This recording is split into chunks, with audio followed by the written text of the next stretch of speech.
Okay, we are back for the third of what? I think 8. There might be more. I don't know. We're back for the third of 8 playoff series previews for 2021, and we are starting off with the East Division with the Washington Capitals and the Boston Bruins.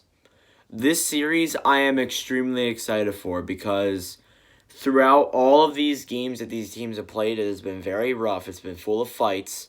A lot of goals have been scored on both sides. And personally, I think that I look at this and I say the history of this team and, the Tom Wilson, Brandon Carlo incident earlier in the year, the 8-1 route out, the new acquisitions for both teams, Mantha, Taylor Hall, Lazar, Riley, Verana, or not Verana, but you know what I mean, Raffle. This series is probably going to be one of my favorites to watch, and I probably will watch it the most out of all the series that I have that are in the playoffs this year. But before we get into this, if you are new to the channel and haven't considered subscribing yet, please make sure to do that. We are almost at 800.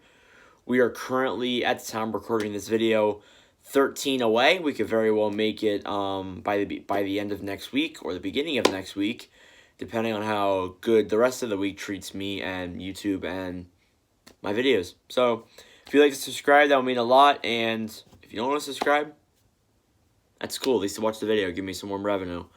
And anyways, let's get into the actual preview. So this is the fourth time in NHL history that the Boston Bruins will face the Washington Capitals in the playoffs, and Boston does not hold that record. Washington holds a 2-1 series ratio record on the Bruins all time. But I think this series will be by far the most competitive and the most entertaining. Now, this is the first time I've seen these two teams play in the playoffs in my entire span of watching ice hockey. That is 4 years, if I'm not mistaken. In 2018, when I first started, Boston got knocked out by Tampa. Of course, Washington won the Cup. Washington lost in the first round. Boston lost in the finals in 2019, 2020. Washington lost in the first round, and Boston lost in the second round. And this year, we'll see what happens. So the team leader is Brad Marchand with 29 goals, 40 assists for 69 points. Nice. Anyways, he is the leader of this team, and everyone says, oh, Brad Marchand's dirty. Brad Marchand's one of the dirtiest players in the NHL. He will never become that, preeminent top 10 player. I think he is a top 10 player. Maybe not like top 5 or top 7 or top 3. But he is a definite top 5 for me. There's no, not top 5. Top 10 for me. There's no doubt in my mind. The dirtiness and the way he plays the game has kind of calmed down a little bit. We haven't seen licking, although we might see licking in this series, because this series will be as brutal as the Toronto and the Tampa. All that aside. He is nonetheless a great player, and he led the Bruins this season. Yeah, and Pastrnak was injured for a little bit there, which is why he didn't come up and start leading the league. And, pretty much it.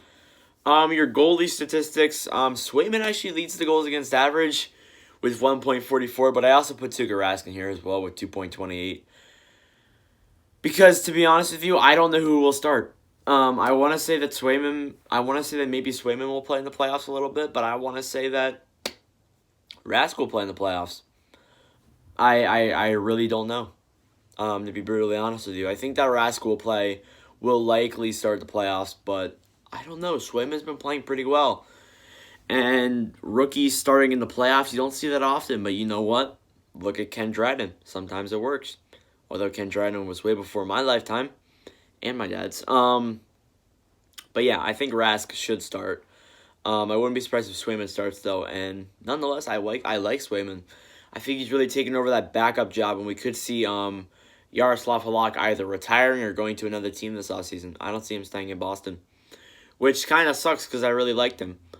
Nicholas Backstrom lead the Washington Capitals with 53 points. Backstrom throughout the whole season, not really talked about. I've never seen people really talking about him. He's definitely a top 20 player in my books. He also led with 38 assists, So he led in that marker as well. And then here's Alex Ovechkin. If you didn't think he would come up at all, he came up. 24 goals. That's it. For a guy like Ovechkin, that isn't really that's kind of a surprising statistic, to be honest.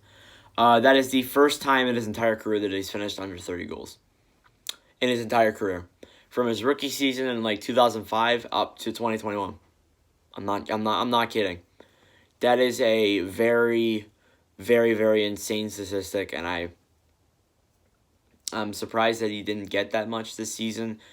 It is shortened, and he did get injured for a little bit in it. So yeah, he won't win the Rocket Richard. That probably will go to Matthews. More than likely, I think Draisaitl's the next up in catching him. I don't see that happening. So yeah, we'll see Matthews win Rocket Richard, and everyone's going to be talking about how he is the next Ovechkin. No. That's a different conversation. But anyways, your goaltending leaders, Ilya Samsonov leads with 2.13 goals against average. Actually, Craig Anderson leads in the goals against average, but I didn't write him down because I know for a fact he's not going to be starting in these playoffs.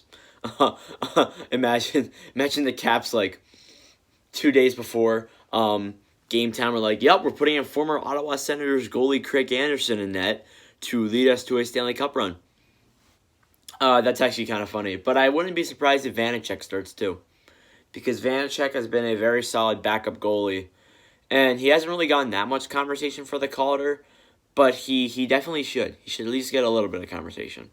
Although that's a whole different discussion, and we're not going to get into that here. The games that these teams have played against each other, they split them 4-4, if I'm not mistaken. They've each won very close games and shootouts and overtimes. Some have won in blowouts like 6-3, 8-1. Yeah, and there's been a lot of fights in these series. And I think last game really showed... Actually, no, last game didn't really show what this series was going to be. I'd say that 6-3 win for Boston against the Caps, and that 5-1 win for Boston against the Caps with the Tom Wilson thing. That really set the bar for how this series is going to be. I think some players are going to go at Tom Wilson. I think some players are going to go at Marchand and Pastrnak and Brandon Carlo. And you know what? Just for better emotion, Zdeno Chara, former Boston Bruins, is going to be playing against his former team in the playoffs. So, let me know who you think is going to win down below. This is going to be a very intense series. I'm very excited and very entertained for it. And I cannot wait for what's to come. And I'm hoping that, it'll get me more views and give me more subscribers. Because that's what matters. No, it doesn't. But anyways, thank you all for watching, for all your support. Tomorrow we'll have Pittsburgh and the Islanders, and I'm going to have to come up with something for Friday. I'll probably have to do two in one day on Friday, or depending on what the games are on Saturday, I can maybe do West that day.